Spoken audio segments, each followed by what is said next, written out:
Bon, donc je vous rappelle que l'application qu'on a créée la dernière fois, donc je vais la démarrer.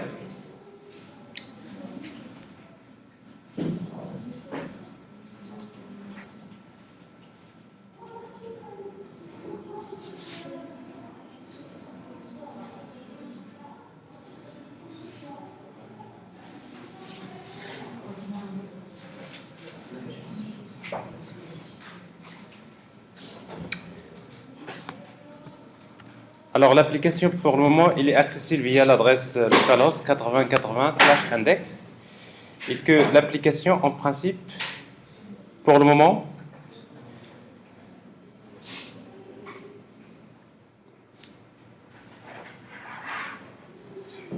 alors pour le moment, il permet donc d'afficher la liste des produits, donc page par page. Donc on a vu comment faire la pagination.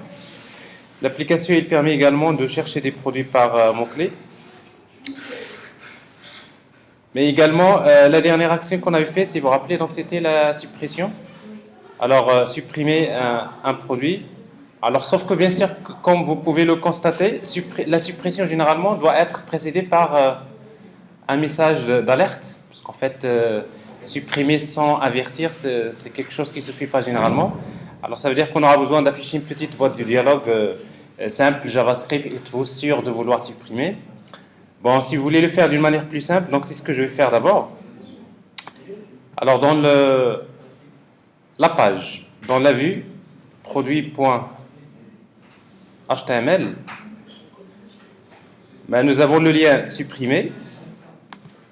Alors, le moyen le plus simple, c'est d'utiliser du JavaScript. On va utiliser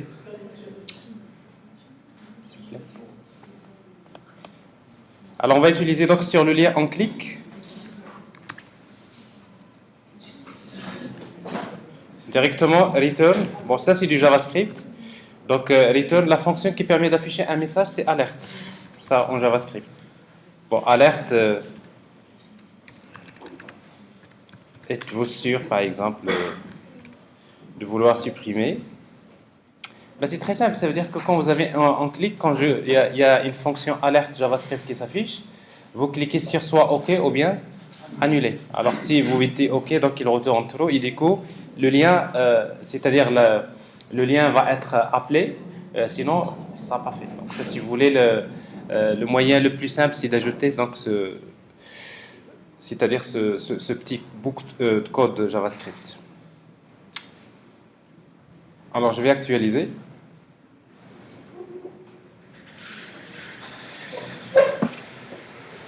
Alors, quand je clique sur le lien, donc je vois une fenêtre. Êtes-vous sûr de vouloir supprimer? Donc, quand vous dites OK, alors, bon, quand vous dites OK, c'est supprimé. Donc, ça, c'est le numéro 36. Voilà, c'est supprimé. Et quand vous dites, quand vous annulez, alors, en principe,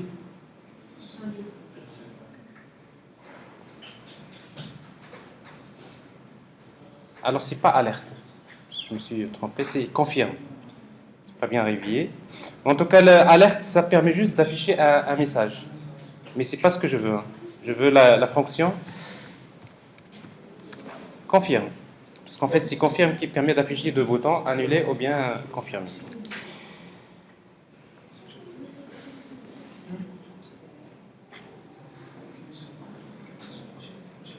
Oui? On doit avoir déjà affiché JavaScript. Non?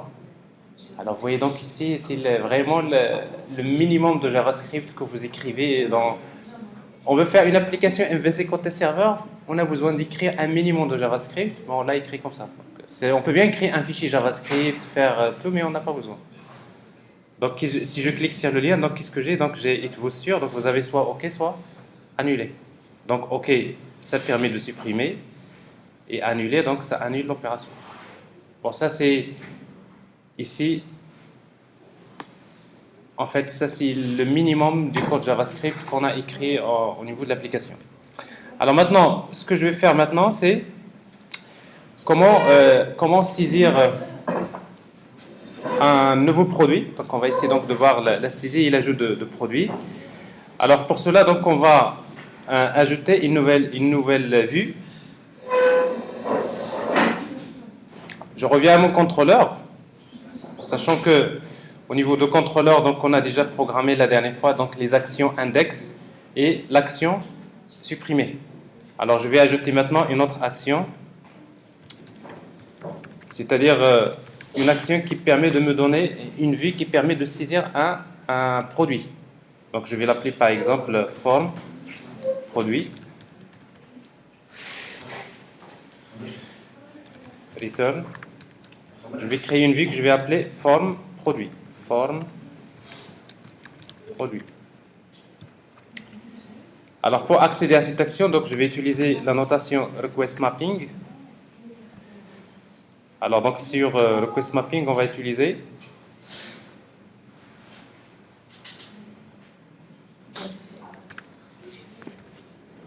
alors value égale slash par exemple form. Alors on peut toujours ajouter la méthode égale c'est request method point get.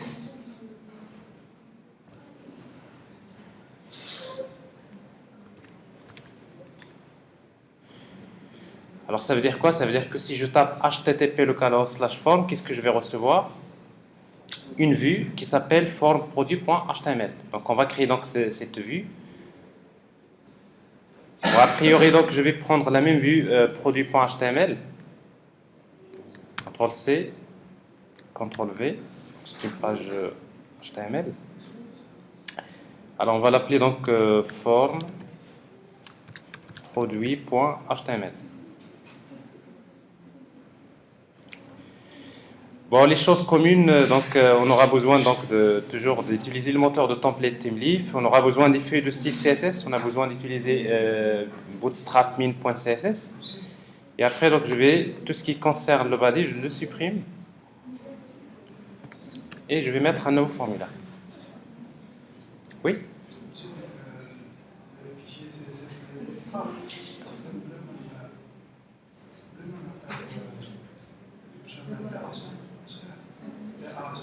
Oui. Ça marche. Alors, je vais voir si c'est dans ta machine. Alors, en principe, si vous mettez... Bon, ça, je vais voir tout à l'heure. OK.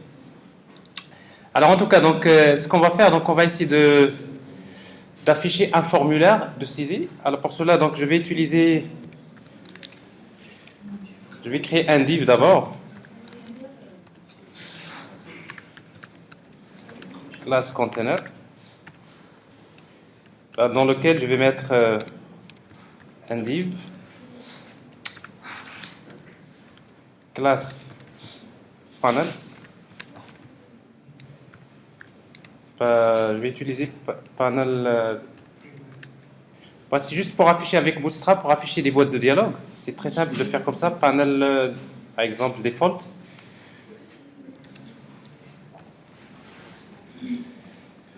Alors, dans une boîte de dialogue, il y a deux parties. Il y a le titre de la boîte de dialogue. Alors, la classe Bootstrap utilisée, c'est panel heading. Alors, ça, c'est le titre de la boîte de dialogue. C'est, par exemple, saisie d'un produit.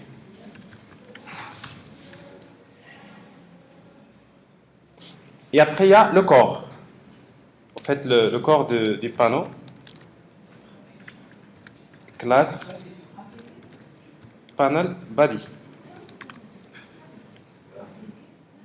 Classe panel body. Alors ça veut dire, si vous voulez, c'est quoi un panel?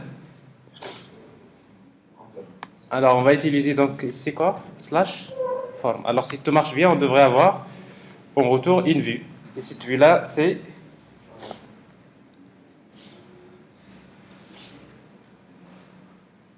voilà. Vous voyez, donc ça c'est un panneau. Donc je vois ici donc il y a le panel heading et panel body. Donc ça c'est forcément c'est du Bootstrap. Alors maintenant ce que je vais faire, c'est que je vais créer un formulaire ici.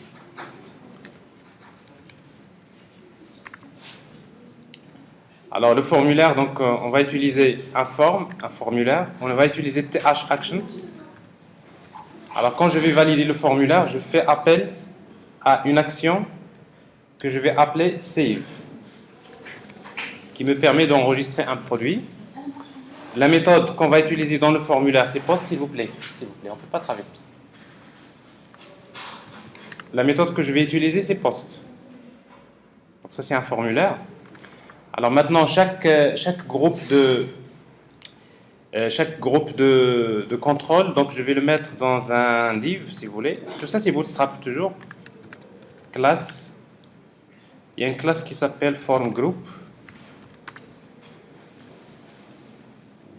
Dans chaque formGroup, je vais utiliser un label. Alors, je vais saisir la désignation.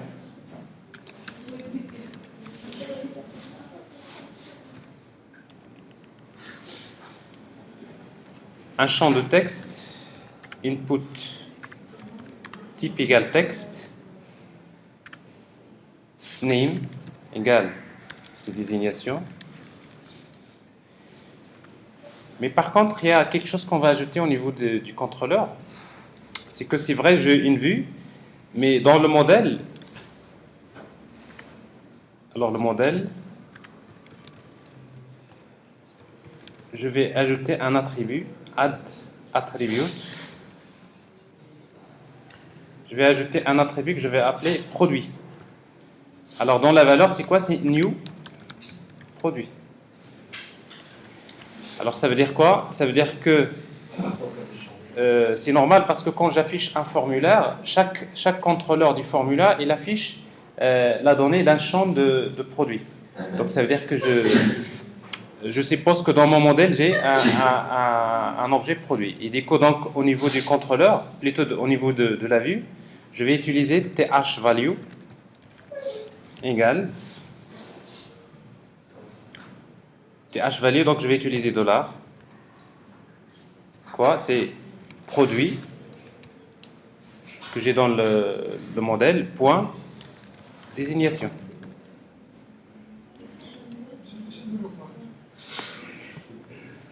En fait, si vous voulez, parce qu'en fait, dans la valeur du champ, il y a une valeur par défaut. Par exemple, si vous avez le prix, le prix par défaut, donc vous trouverez un 0, par exemple. Et toujours dans les champs, il y a une valeur par défaut, mais cette valeur par défaut, il ne provient d'un objet de type produit. Alors, c'est ce que vous allez voir ici. Donc, c'est-à-dire, si je la laisse comme ça, bon, désignation, la valeur par défaut de la désignation, c'est une chaîne, plutôt c'est un nul, donc on ne va rien voir.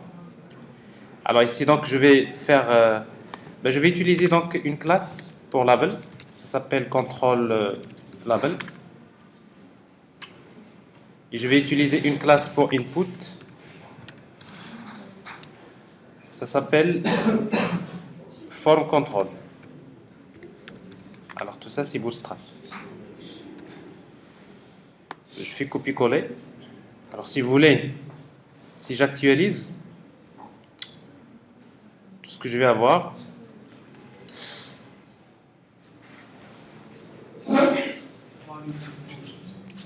j'ai quelque chose que j'ai pas bien écrit. Oui. Alors forcément, on en a déjà parlé.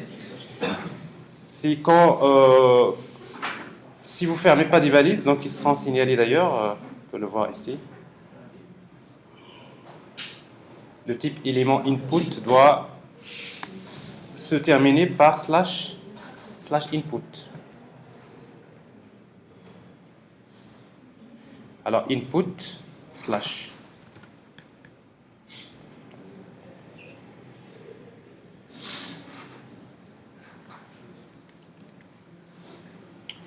En fait, donc il y a le champ désignation et juste après il y a le champ de saisie. Je vais faire la même chose pour les autres. Donc je fais un copier-coller.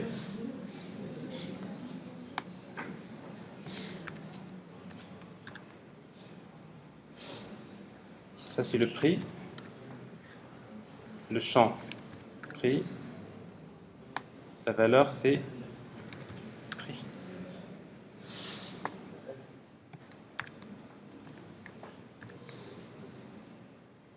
Quantité.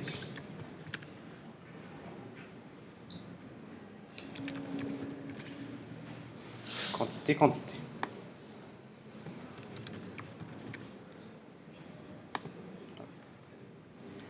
Et après, je vais ajouter un bouton Submit.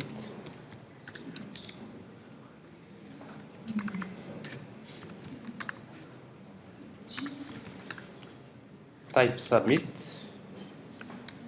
Donc la valeur c'est save. Alors j'utilise les classes Bootstrap btn, btn primary.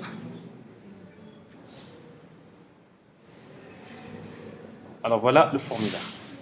Ça me permet de saisir donc les données. Alors quand je vais saisir la valeur, en principe, alors vous voyez bien donc la valeur ici par défaut c'est 0, ça correspond bien à ce qui est dans l'objet produit. Donc le prix, la quantité. Alors bien sûr quand je valide, donc je vais appeler l'action save. Alors l'action save c'est pas encore créé, c'est ce que je vais faire maintenant. Alors save, je vais la mettre dans le contrôleur. Je vais faire copier-coller comme ça. Ici donc c'est /save. Cette fois-ci la requête est envoyée avec la méthode post. La méthode je vais l'appeler save. Alors maintenant j'ai bien le modèle, mais je vais lire les données du formulaire. Alors je sais que les données du formulaire correspondent à un produit. Donc il suffit de déclarer un paramètre de type produit. C'est très simple. En fait, Spring MVC, il fait le data binding, c'est-à-dire il fait la correspondance entre les données du formulaire et les paramètres qui sont déclarés. Donc tout ce que je récupère à partir de la requête HTTP, il va le stocker dans un objet de type produit. Comment? Alors, c'est la raison pour laquelle, effectivement, c'est la raison pour laquelle ici on devrait nommer. Voilà, il faudrait donner les mêmes noms, c'est très important, les mêmes noms que les attributs de la classe produit. Alors comme ça, il fait la correspondance directement avec la classe. Donc c'est important de le préciser. Sinon, si vous ne le faites pas, il va falloir utiliser à nouveau les annotations pour faire la correspondance, comme je vous ai montré la dernière fois. Mais généralement, c'est ce qu'on fait. Donc j'ai un produit, donc je vais l'enregistrer. Alors pour l'enregistrer, il suffit de faire appel à produit repository.save.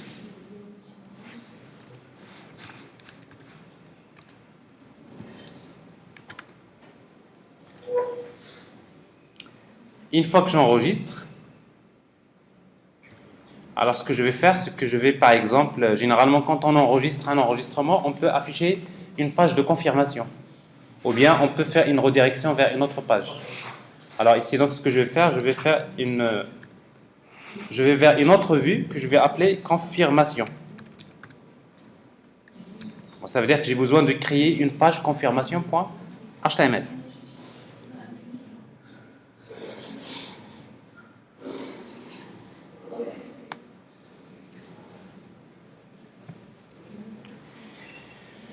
Voilà, alors ça c'est le... Alors pour que ça marche, donc il me faudrait créer cette page confirmation.html. Donc je fais un copier-coller à nouveau.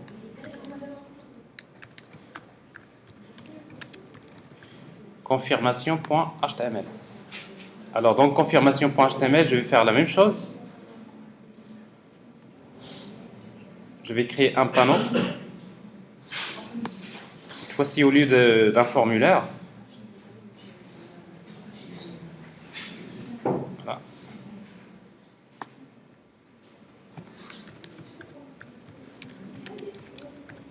Confirmation. Ça c'est slash...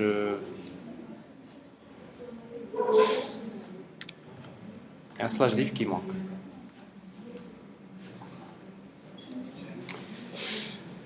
Alors bien sûr, dans la confirmation, on va quand même afficher les informations sur le produit qui a été ajouté.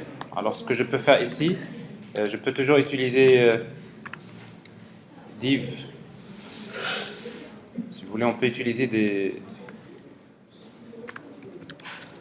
classes form group. Et je vais utiliser un label.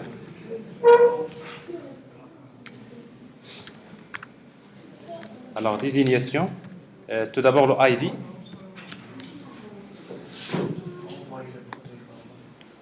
Voilà, on affiche le ID du produit qui a été ajouté.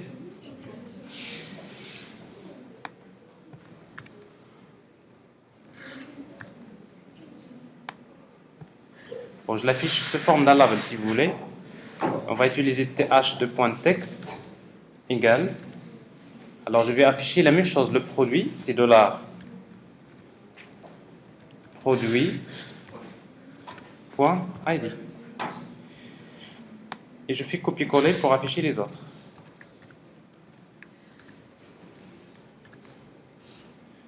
Alors ça c'est désignation.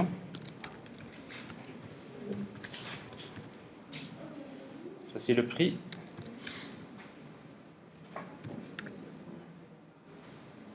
La quantité. Là, je change également ici. Donc désignation. Il y a le prix et la quantité.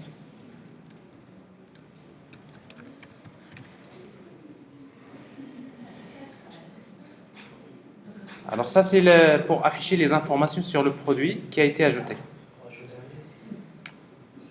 Après, si vous voulez, on peut ajouter des choses, mais on va vérifier d'abord ce qui se passe. Alors, nous avons le formulaire, donc on va saisir des données. Save. Alors, on voit donc dans la confirmation, le produit a été bien ajouté. Donc, c'est le ID, c'est 88 AA. Alors, si on essaie de voir dans index, ben, je devrais voir dans la dernière page, en principe, il est là, il est ajouté. Alors, sauf que maintenant, le problème,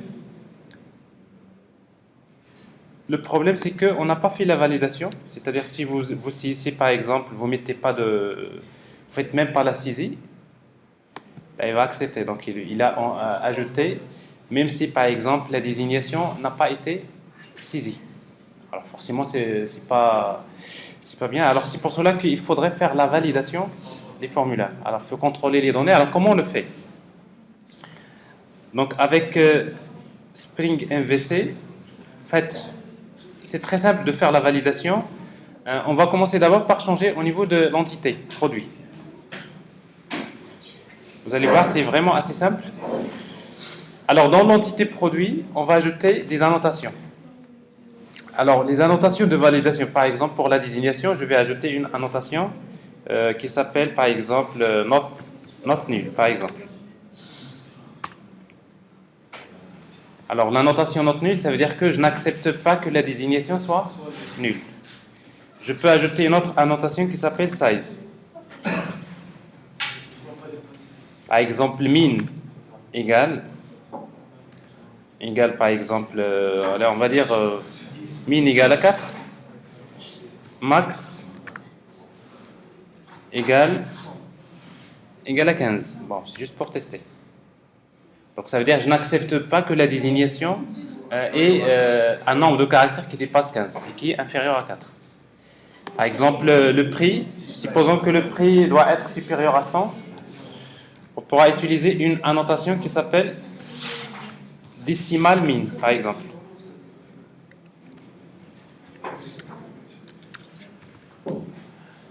Alors ça, il existe en fait toutes les annotations possibles pour faire la validation, aussi bien pour les dates, pour les heures, pour les données de type int, des doubles. Alors ça, c'est la première des choses. Donc, on utilise les annotations. Deuxième, c'est qu'au niveau de notre contrôleur, on va jeter form controller. Alors, dans save, on va ajouter ici une annotation qui s'appelle valide.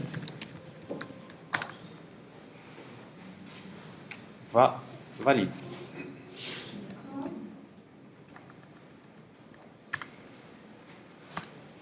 Alors ça veut dire quoi? Ça veut dire que je suis en train de demander à Spring MVC, quand tu vas lire les données, quand tu vas les stocker dans l'entité, tu dois faire la validation. Donc automatiquement, il va vérifier est-ce que les contraintes de validation que nous avons définies dans les annotations sont correctes. Ça, c'est la première. Deuxième, c'est que vous aurez besoin de déclarer une collection qui s'appelle binding result.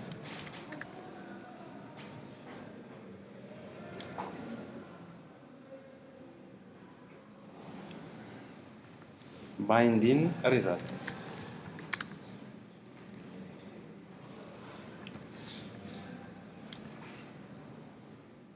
Alors en fait, binding result,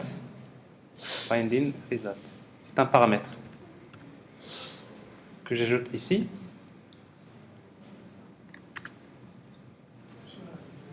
Alors je ne sais pas pourquoi il ajoute à chaque fois ça. Voilà. En fait, binding result, c'est quoi? C'est une collection dans laquelle il stocke les erreurs. Donc il fait la validation, il récupère s'il y a des erreurs. Alors toutes les erreurs, en principe, il les stocke dans une collection qui est de type binding result. Et après nous, qu'est-ce qu'on va faire? Au niveau de la méthode, on va faire un test.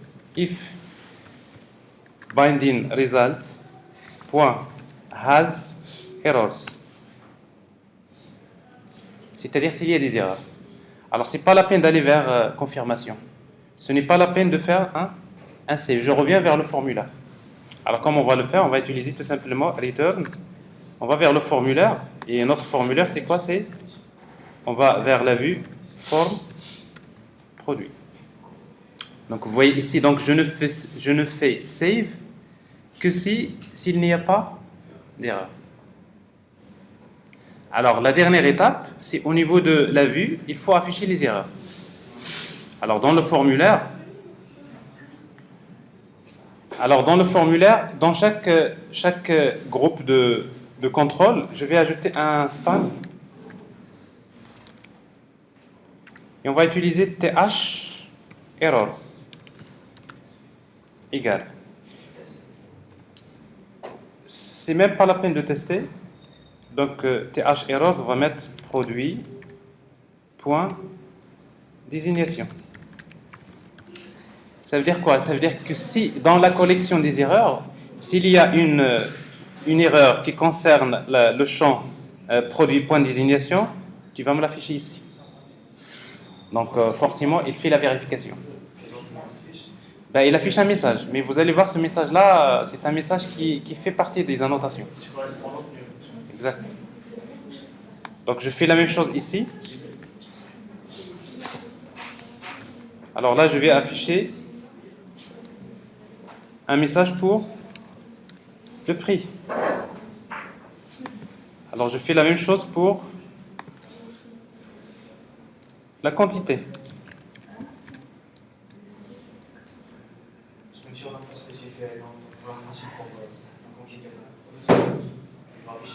S'il y a erreur. De toute façon, en principe ici la quantité, il n'y a pas de validation, donc en principe c'est pas la peine de le faire. Alors ici, qu'est-ce qui va se passer si on fait ça? Il y aura quelque chose qui va changer. Alors si je saisis par exemple, je clique sur Save, regardez les messages. Alors vous voyez donc ici la taille doit être entre 4 et 15. Alors tu posais la question ou quel message qu'il va afficher. Donc vous voyez donc le système des annotations, il y a un message par défaut. Alors ce message-là, en plus, il a une signification, mais en même temps, il est écrit avec la langue de l'utilisateur. C'est-à-dire si le browser c'est du français, il affiche le message en français. Mais si par exemple le browser il est en anglais, il affiche le message en anglais. Donc ça c'est l'internationalisation, il est géré au niveau bien sûr de la validation. Alors donc je vais saisir des données comme ça, save, ça marche pas. Alors ça passe pour la désignation, mais ça passe pas pour le prix. 400, save, et ça passe. Donc ça c'est vous voyez donc 3 étapes, 3 choses à faire pour faire la validation. La première c'est ajouter les annotations de validation pour l'entité. C'est ce que nous avons fait ici. C'est dans la classe produit. Donc on a utilisé les annotations note nulle, size, decimal min.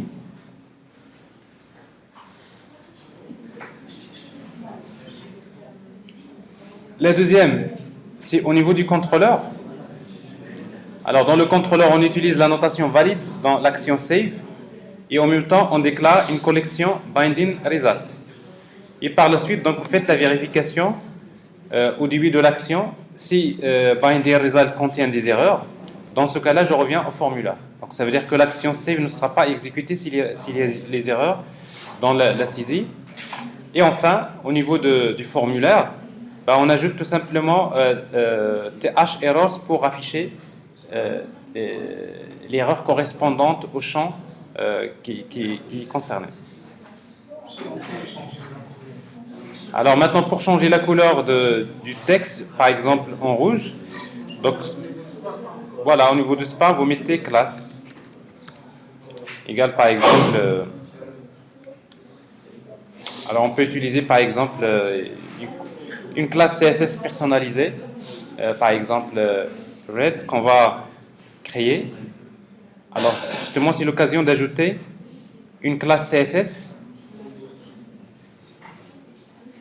Alors on a utilisé Bootstrap, mais je veux utiliser des classes personnalisées. Donc vous allez créer une classe CSS.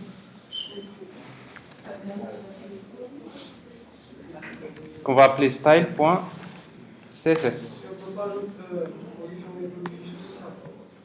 C'est pas pratique. Il faut pas toucher les frameworks. Donc le framework il est scalé, mais vous pouvez le faire, mais c'est pas pratique. Donc, mais par contre, de préférence, s'il y a des classes CSS c'est-à-dire personnalisées, il vaudrait mieux les créer dans un fichier à part. Généralement, c'est ce qui se fait. Alors justement, ici, qu'est-ce qu'on va faire? On va créer une classe que je vais appeler red, dans laquelle je vais tout simplement color, par exemple. Voilà, je vais utiliser red. Alors j'ai une classe que je viens d'ajouter, mais bien sûr cette classe-là, il va falloir la déclarer comme tout à l'heure, donc on va faire un copier-coller de ce link.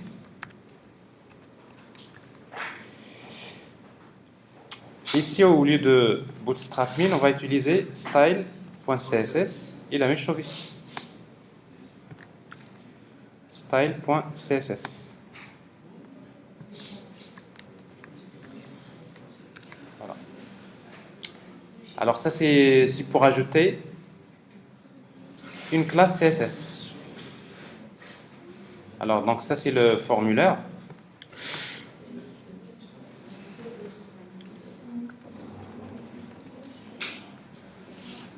Alors, en principe, les messages sont écrits en rouge. Là, mais là, je ne l'ai pas fait. Okay. Alors, c'est ce qu'on va faire pour les autres. Donc, ça veut dire qu'on va ajouter classe red. On va l'ajouter pour les autres. C'est ça, c'est exactement. Donc, pour s'il y a en fait le message d'erreur, donc il va s'afficher avec une autre couleur. Voilà. Alors ça, c'est le principe de la validation. Alors je veux juste faire un petit décalage, par exemple, en bas pour ce formulaire. Je reviens à la classe CSS. Alors par l'occasion, je vais créer une classe que je vais appeler spacer, par exemple. Bon, ça peut être étude. Dans laquelle je vais utiliser margin top égale, par exemple, 20 pixels. Du coup, donc, au niveau de la vue, à chaque fois que je veux faire un décalage, si vous voulez, je le fais comme ça. Maintenant, mon div ici, container, je vais utiliser la classe spacer.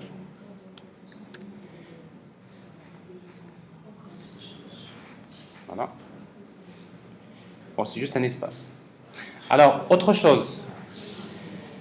C'est-à-dire cette boîte de dialogue, je n'ai pas besoin qu'il occupe la totalité de la page. Hein? Donc, supposons je voudrais qu'il occupe que la moitié de la page. Bon, à nouveau, avec Bootstrap, c'est simple. Alors, on va utiliser notre div.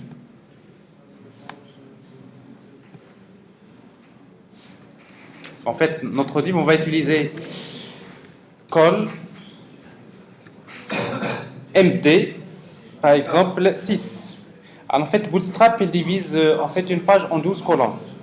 12 colonnes.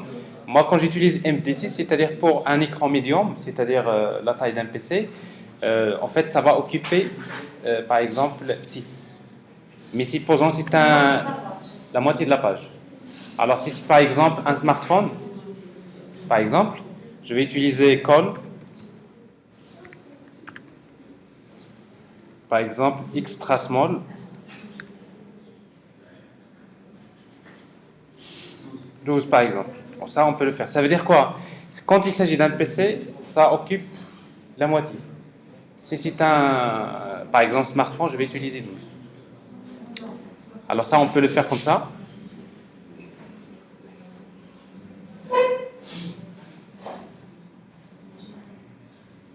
Bref, l'essentiel, c'est que vous avez, ici, donc, vous avez la moitié de l'écran. En fait, vous pouvez, après, si vous voulez faire des décalages, donc vous faites ce que vous voulez. L'essentiel, c'est que vous gérez votre espace, mais tout ça, c'est juste pour faire quelques rappels sur Bootstrap.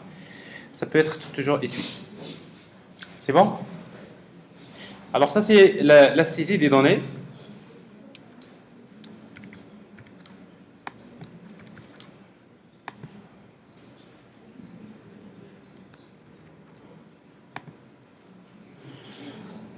Voilà. Alors, pour maintenant, on va commencer à créer beaucoup de pages, mais on aimerait bien avoir un menu, c'est-à-dire, donc on va créer un menu dans lequel on va essayer d'intégrer toutes les pages dans ce qu'on appelle un layout. Alors, autrement dit, je ne sais pas si c'est visible ici, comme vous le voyez là. Alors, je vois ici donc une barre dans laquelle j'ai un menu avec des menus, par exemple, chercher, produit. Et par la suite, on peut même afficher l'utilisateur qui est authentifié. Alors, comment gérer les layouts avec ThemeLeaf? Alors, le principe, c'est très simple. Parce qu'en fait, toutes les pages, ils ont quelque chose en commun. Hein? Alors, quand vous avez toutes les pages qui ont quelque chose en commun, on va créer une page.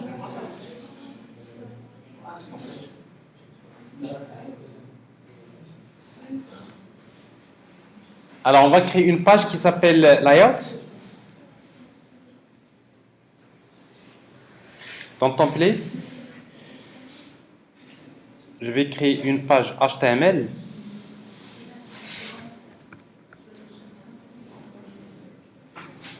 Que je vais appeler layout.html.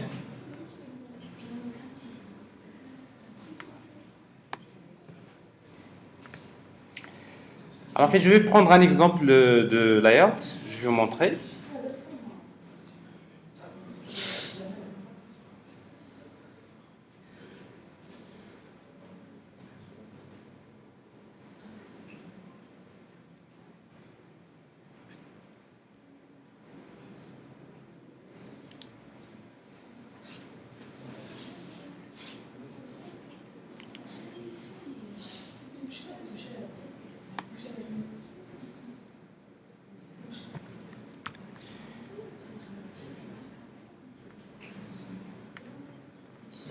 Alors si vous voulez, donc dans un layout, qu'est-ce qu'on va faire? Donc on aura toujours besoin,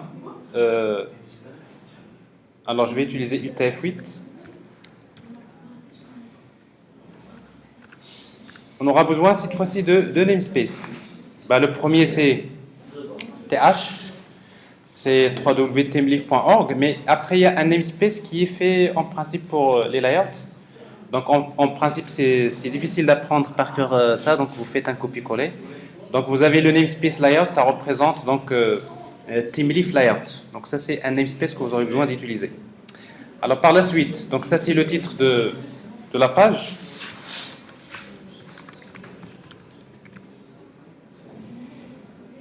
Et après dans Body, qu'est-ce qu'on va avoir? On va avoir une partie pour l'entête, une partie pour, on va créer une section. Ça concerne, si vous voulez, le corps de la page. Et une autre partie qui concerne ce qu'on appelle le footer. Footer, ça veut dire quoi? C'est le pied de page. Vous voyez, généralement, ça c'est un exemple de layout. Alors maintenant, tout ce qui est en commun, tout ce qui s'affiche dans la page, on va le mettre là. On va mettre un menu, Bootstrap. Alors c'est pour cela, donc à nouveau, on aura besoin d'inclure Bootstrap dans notre feuille de style. Donc je vais prendre ici, je vais faire copier-coller comme ça. Ces liens CSS. Je les mets dans Head. Voilà. Alors maintenant, head, qu'est-ce qu'on va faire? On va créer un div. Alors, on va utiliser une classe nav.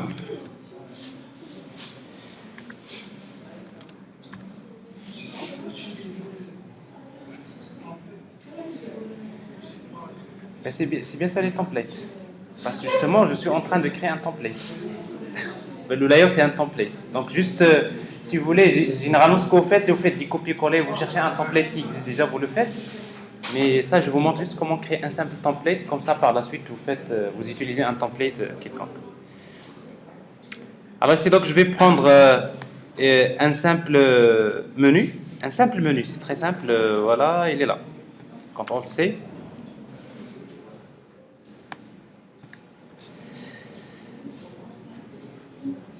Bon, je formate le code. Alors voilà ce que je vais faire. Donc créer un simple menu. Donc j'ai div classe navbar, navbar default, c'est-à-dire une simple barre de navigation. Oui.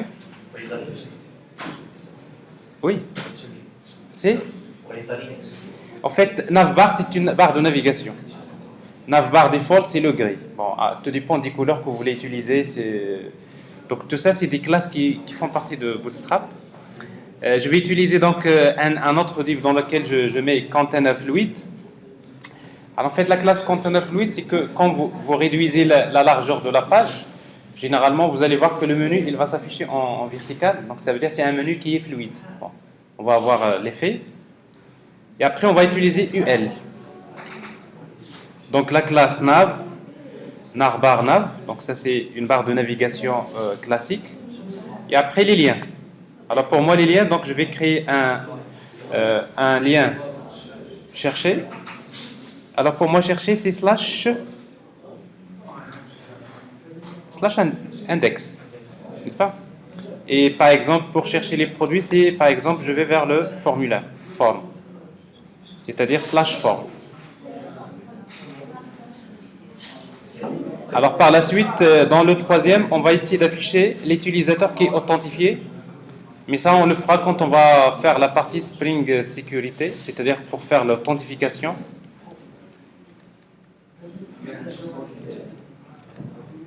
Pour le moment, j'ai deux liens.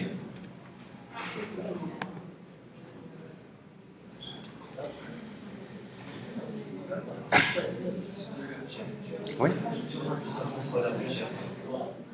Si on a plusieurs. Oui, et pas, sachez. Alors, ici, donc, c'est l'action. De toute façon, vous pouvez créer autant de contrôleurs. Le plus important, c'est... D'ailleurs, c'est ce qu'on va voir tout à l'heure. Voilà. Le plus important, c'est ça. C'est request mapping. Mais généralement, ce que vous faites, c'est que dans un contrôle, par exemple, vous pouvez utiliser produit /save. Donc, vous gérez ça dans request mapping. Donc, je reviendrai à la question tout à l'heure. Donc, j'ai une barre de navigation simple. Mais ici, donc, je vais utiliser dans la partie section, je vais utiliser layout fragment content. Layout de point fragment égale content. Ça veut dire quoi? Ça veut dire que mon layout, il affiche l'entête, mais le contenu, c'est le contenu qui sera défini dans chaque page. Donc, c'est en fait, dans chaque page que je vais créer ce qu'on appelle un fragment de la vue que je vais appeler content. Et pour footer, donc on peut mettre un simple footer très simple. Si j'ai un exemple.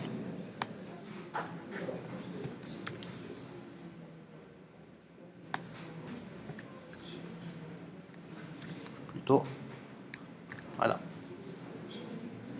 Donc j'ai dit container small, un simple texte. Okay. Alors vous voyez, donc ça c'est pour TeamLeaf, ça c'est un template. Ça c'est un layout. Mais ce layout là, il est basé sur Bootstrap. Alors maintenant, souvent vous pouvez faire, il y a mieux que ça bien sûr. Donc vous pouvez chercher des templates qui sont mieux faits que celui-là. Mais en tout cas, ça c'est le principe. Alors maintenant, qu'est-ce qu'il faut faire au niveau de la page, de chaque page? Alors au niveau de chaque page, je vais d'abord utiliser Alors, vous utilisez deux choses. Donc,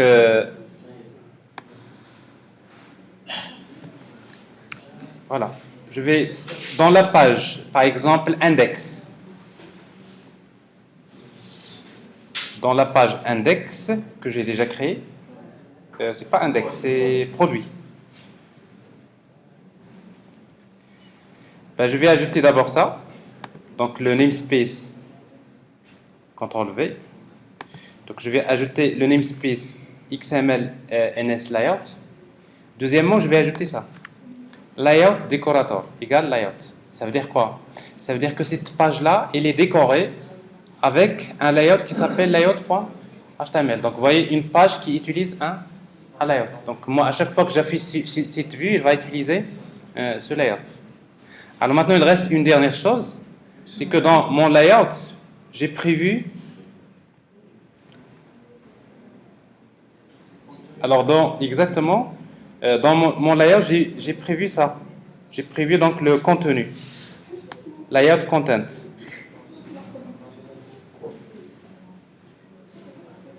Pourquoi j'ai ça? Footer. Ah, d'accord, c'est là. Il y a deux footers. Ok. Ok.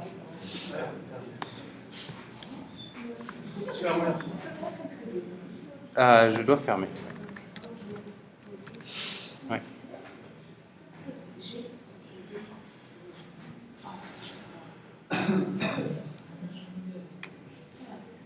Alors, dans mon layout, j'ai prévu ça. Donc, layout, fragment content.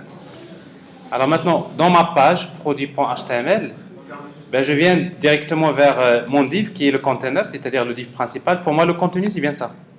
Donc, c'est ce contenu qui va être inséré dans le layout. Donc, j'ajoute justement cette valise, comme ça. Layout fragment content. Donc, c'est ce que je vais appeler, pour moi, c'est le fragment de la vue. Voilà. Si par exemple on a déjà déclaré le mail, Il va prendre que ça. C'est-à-dire que dans la page, si tu es en dehors de ça, il ne va pas le prendre en considération. Vous pouvez le supprimer. En principe, ça, vous pouvez le supprimer. Sauf que si vous le supprimez dans votre éditeur, il ne va pas reconnaître les classes CSS Bootstrap. Donc, et l'éditeur, mais logiquement, vous pouvez le supprimer. On peut? C'est exactement ce que j'ai déjà fait. Dans Layout, j'ai tout ce qu'il faut. Donc, normalement, je n'ai plus besoin de le refaire dans chaque page. Oui, c'est tout simplement ça. Alors, c'est ce que je vais voir maintenant. Donc, si j'affiche par exemple /index, alors si tout se passe bien, alors forcément, il y a quelques balises qu'on n'a pas, non? Oui, il y a quelque chose qui cloche à nouveau. Le type de l'élément /meta. Donc, dans mon layout, j'ai oublié de fermer l'élément meta. Bon, je vous rappelle que ça, c'est du XHTML. Toutes les balises doivent être fermées.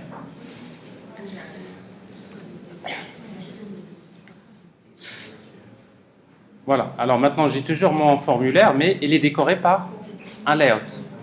Je cherche. Alors, il y a quelque chose qui cloche, parce que je ne vois pas le reste. Alors, qu'est-ce qui cloche? Ben, ce qui cloche, c'est ça. Regardez bien. Dans produit.html, moi j'ai utilisé layout fragment sur ça, uniquement. Ça veut dire que tout ce qu'il a inséré dans la vue, c'est ce fragment. Mais l'autre est là, ignoré. Donc il me faut un div qui contient le tout. Donc ça veut dire on va faire quelque part un div dans lequel vous mettez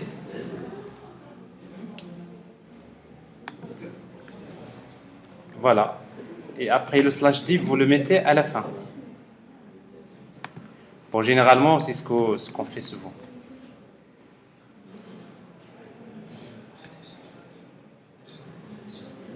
Ça marche. Alors, on fait la même chose pour formulaire. Vous voyez, donc ici, on va faire la même chose pour cette page. C'est-à-dire, pour le formulaire, Alors, qu'est-ce qu'on va faire à nouveau? Donc, c'est très simple. Donc, on va prendre déjà...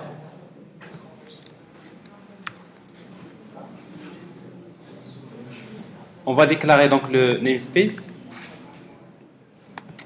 Je vous rappelle donc le namespace layout. En même temps, on va utiliser layout decorator égale layout. Autre chose, donc à nouveau, on aura besoin d'un div classe égale layout. Layout, c'est pas classe. L'attribut layout fragment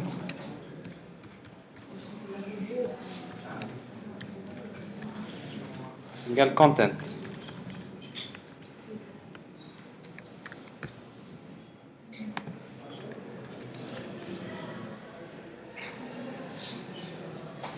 Alors en fait, donc nous avons créé deux vues. Voilà. Alors chercher produit. Alors l'application commence à prendre forme comme ça. Alors si je... Mais il reste quand même confirmation, la même chose.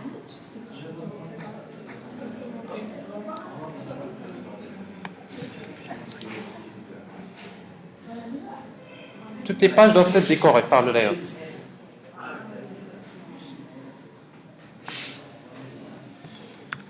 Alors confirmation.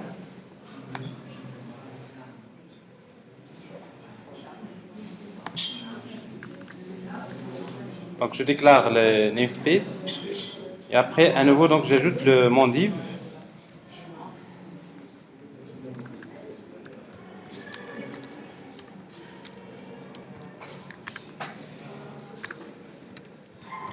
Layout fragment égale content.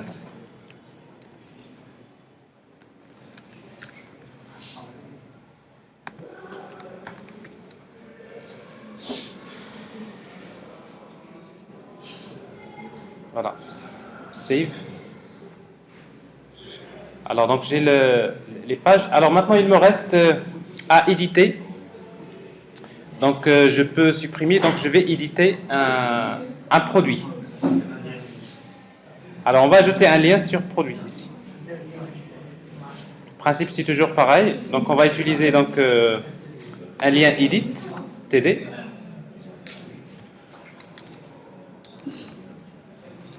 Avec un lien hypertexte edit. Alors la même chose ici, on va utiliser donc th href égale, on fait appel à une action, on va l'appeler edit, mais on va lui envoyer comme paramètre le id. Alors comme on a fait la dernière fois, donc on met parenthèse id égale la valeur de id. Et c'est quoi id? C'est p.id. Donc j'ajoute le lien. On va actualiser. J'ai bien le lien ici. Quand je clique, donc je fais appel à edit. Alors maintenant il me faut éditer. Alors éditer donc toujours dans le contrôleur. À nouveau donc je vais ajouter une action edit.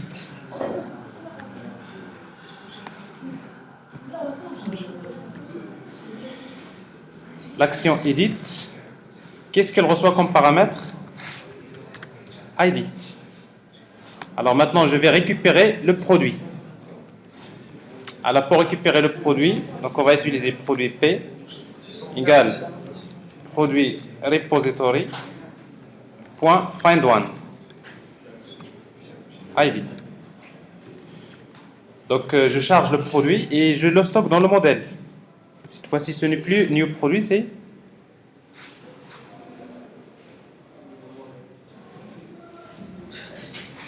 oui, donc DevTools, le problème c'est qu'à chaque fois vous faites un enregistrement, il enregistre, même si vous n'êtes pas complètement terminé, donc c'est un peu l'un des inconvénients. Donc,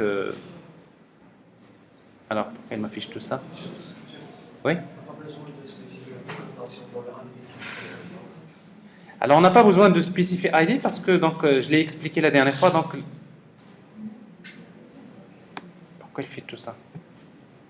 Ah, il y a un petit problème. Bon, j'arrête.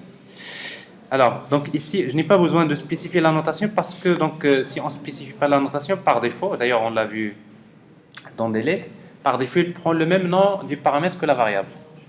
Sinon, vous utilisez request mapping et vous spécifiez le nom de l'attribut. Alors ici, donc, qu'est-ce que je vais stocker dans le modèle? C'est P. J'ai édité, j'ai stocké dans le modèle, je reviens vers un autre formulaire que je vais appeler edit. Edit produit. En fait, edit produit, forme produit, c'est un copier-coller. C'est la même chose. Forme produit, CTRL-C, CTRL-V. Donc je vais l'appeler edit produit.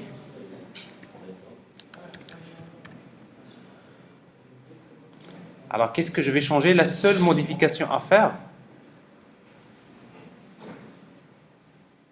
c'est ici on a besoin d'afficher également dans le formulaire le ID du produit.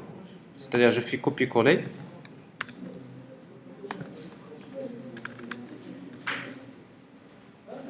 Le ID, c'est quoi le ID? C'est la valeur de... Donc ça c'est ID. La même chose c'est ID.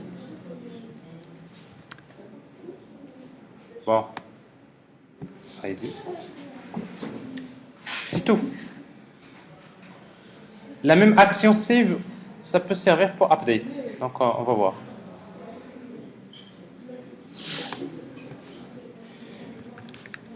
Index. Il faut démarrer.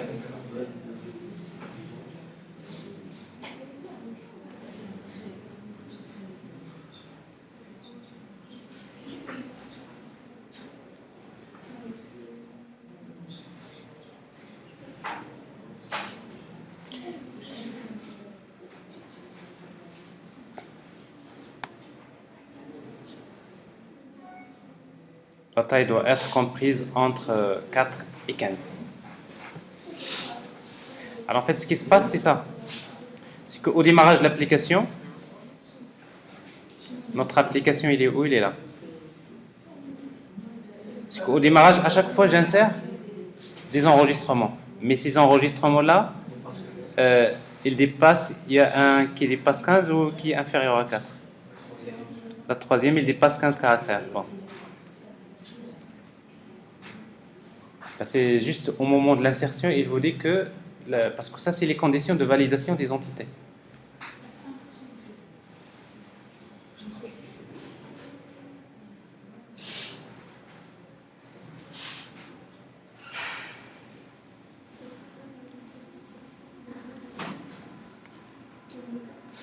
Voilà, donc edit.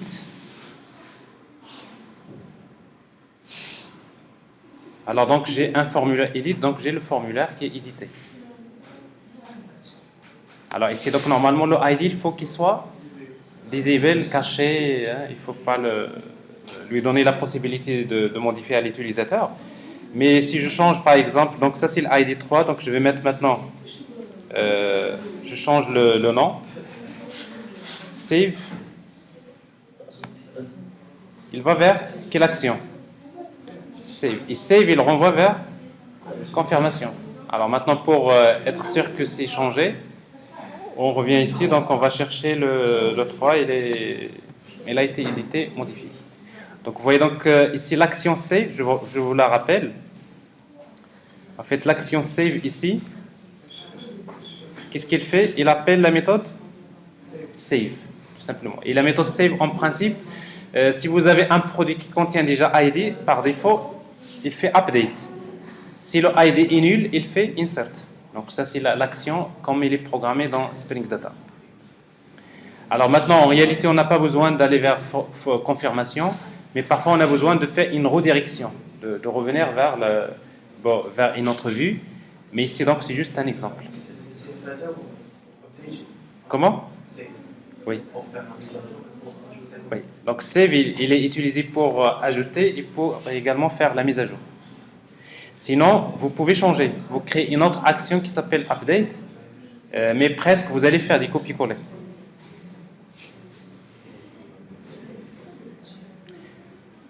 Alors donc voilà ce qui concerne la recherche des produits. Donc, on a fait l'édition, on a fait la suppression. Alors, bien sûr, ça, il ne va pas l'accepter. Alors, maintenant, 14 caractères pour la désignation, si peu. Il faut quand même qu'on fasse quelque chose de correct. Alors, dans la classe produit, la désignation peut aller, par exemple, à 80 caractères.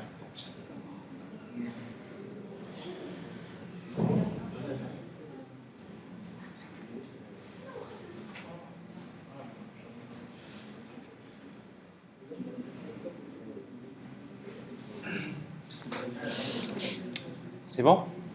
Alors ça, c'est ce qui concerne cette partie-là. Alors il reste, donc, mais ça, on va le faire dans une science à part, donc la partie sécurité, Spring sécurité, parce que en principe, on ne va pas accepter à tous les utilisateurs qu'ils fassent l'ajout, la suppression et la modification. Il faudrait créer les utilisateurs, gérer les rôles, mais ça, on va le faire pour la prochaine séance.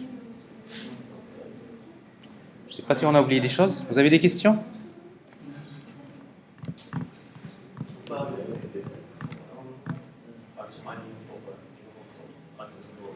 Par exemple, ajouter des liens pour un nouveau produit, oui.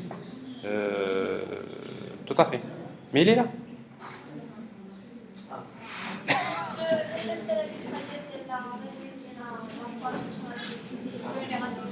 Ah. Alors, si vous utilisez si vous réduisez la taille de la page, ça on n'a pas montré tout à l'heure, oui, effectivement. Alors déjà, vous voyez que si la taille de la page est petite, donc vous voyez donc plutôt le div, il prend la totalité de la page. Et si on réduit encore, on voit ici donc ça c'est le fluide. Fluide, c'est juste pour avoir un div qui est fluide comme ça. Donc vous allez avoir un menu comme ça. Mais à vrai dire, donc ça c'est vraiment ce que j'ai fait, c'est quelque chose d'assez simple. Mais dans les layers, si vous voulez faire quelque chose de mieux, vous aurez quand même besoin de regarder un peu ce qui se passe dans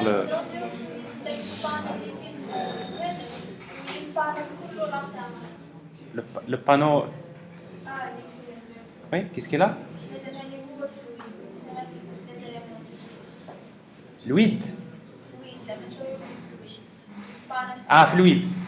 Oui, mais vous pouvez faire tout ça. Donc, vous savez, dans Bootstrap, il y a plein de classes.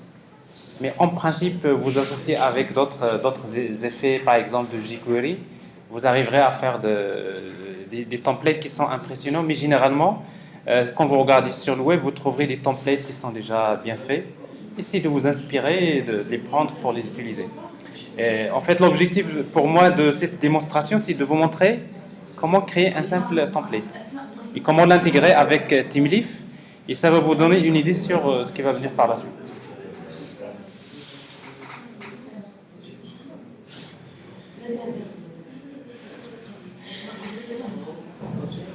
Voilà, donc on a vu, bon, je sais qu'on a oublié des choses, mais a priori.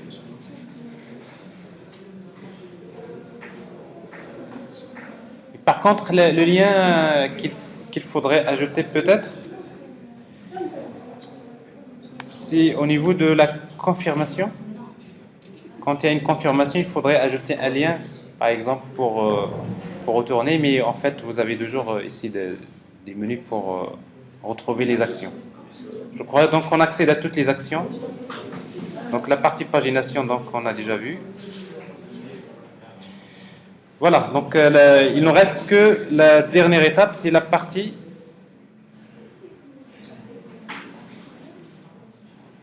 sécurité. Donc après, on va vous montrer comment faire ça.